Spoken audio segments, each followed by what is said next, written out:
तो black hole जो कि आप सभी जानते हैं ऐसे ऑब्जेक्ट्स जिनको हम नहीं देख सकते क्योंकि ये लाइट को भी एस्केप नहीं होने देते। तो चलिए जानते हैं आज इसकी लाइफ साइकिल के बारे में, इसकी डिस्कवरी के बारे में और इसके बारे में कुछ और इंटरेस्टिंग चीज़ों के बारे में। तो चलिए वीडियो शुरू करते हैं। सबसे पहले ये ब्लैक होल्स बनते कैसे हैं।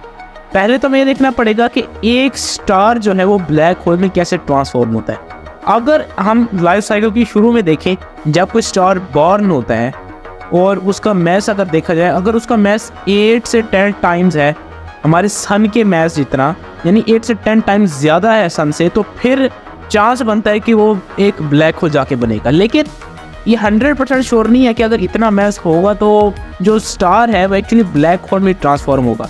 वो न्यूट्रॉन स्टार और वाइट ड्वार्फ में भी ट्रांसफॉर्म हो सकता है, लेकिन चांसेस बहुत ज़्यादा कम होते हैं। तो हम अगर लाइफ साइकिल को आगे लेके चलें, एक ऐसा स्टार जिसका मैस 8 से 10 टाइम्स ज़्यादा है सन से, जब वो अपनी लाइफ साइकिल की एंड तक पहुंचता है तो वो उसका हाइड्रोजन फ्यूल जो है वो बिल्कुल ही ख़त्म हो जाता है और वो स्टार जो है वो कोलैप्स हो जाता है। एक बहुत बड़ा धमाका होता है और एक पीछे एक कॉम्पैक्ट डेंस ऑब्जेक्ट हो जाता है जिसको हम ब्लैक होल कहते हैं।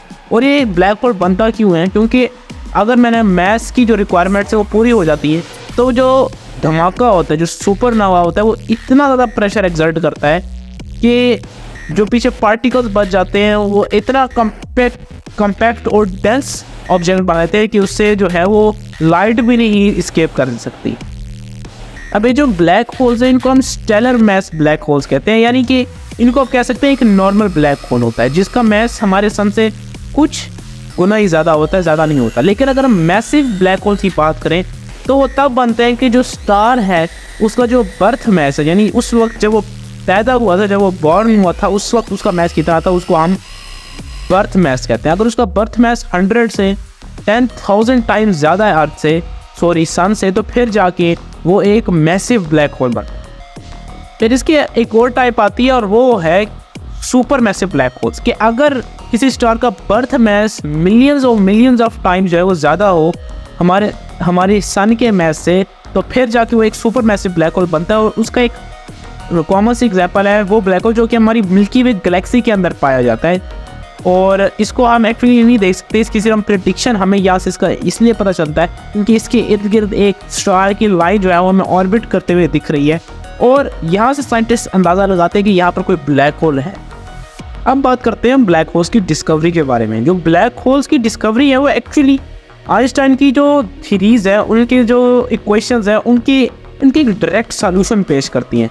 अब आइंस्टाइन की जो जनरल थ्योरी ऑफ रिलेटिविटी है उसके अंदर बहुत सारे क्वेश्चंस किए गए हैं ब्लैक होल्स के बारे में और वो एक ब्लैक होल्स की तरफ इशारा भी करती है।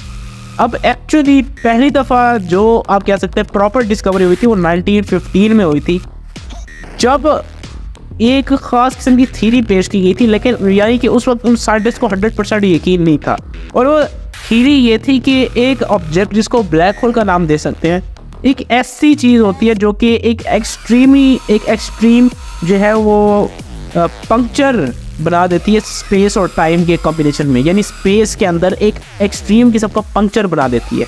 और इस पंक्चर का मतलब ये है कि यहाँ पर आप जाएंगे तो टाइम स्टॉप हो जाएगा।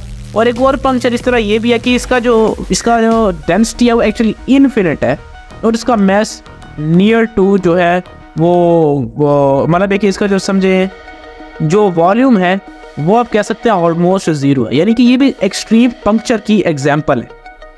अब ये तो हो गई हमारी डिस्कवरी की बात। अब चलिए इसके बारे में कुछ इंटरेस्टिंग चीज़ें जानते हैं। और पहली चीज़ ये कि ब्लैक होल्स डाई कैसे करते हैं। ब्लैक होल्स किसी स्टार की तरह सुपरनोवा से नहीं मरते, ये एक्चुअली की कोई प्रॉपर डेथ नहीं होती, लेकिन साइंटिस्ट मानते हैं कि जो एक्चुअली उनकी डेथ होती है वो स्लोली एवापोरेट होने से होती है, यानी billions and billions of years के बाद इनका जो मैस है, जो भी आप कहें, कि वो आहिस्ता आहिस्ता एवापोरेट होता जाता है, जिसकी वजह से ये जो इवेंचुअली है ये बिल्कुल ही डाई हो जाते हैं। और दूसरी सबसे इंपॉर्टेंट चीज़ जो सबसे इंपॉर्टेंट क्वेश्चन है वो ये है कि क्या ब्लैक होल जो है वो वॉर्म होल्स हैं, यानी कि किसी और यूनिवर्स या किसी और जगह का पोर्टल है। इसका आंसर वैसे प्रूव नहीं किया जा सका, लेकिन कुछ साइंटिस्ट मानते हैं कि हाँ, क्योंकि ये एक पंक्चर है स्पेस के अंदर, तो आप अगर ब्लैक होल के अंदर जाएंगे तो आपको एक वार्म होल मिलेगा जो कि आपको किसी और यूनिवर्स से कनेक्ट कर देगा, लेकिन जबकि कुछ साइंटिस्ट मानते हैं कि ऐसी कोई बात नहीं है। तो दोस्तों अपने थॉट्स जो है वो कमेंट्स में ज़रूर शेयर कीजिएगा। तो दोस्तों अगली वीडियो में मिलेंगे, तब तक के लिए बाय।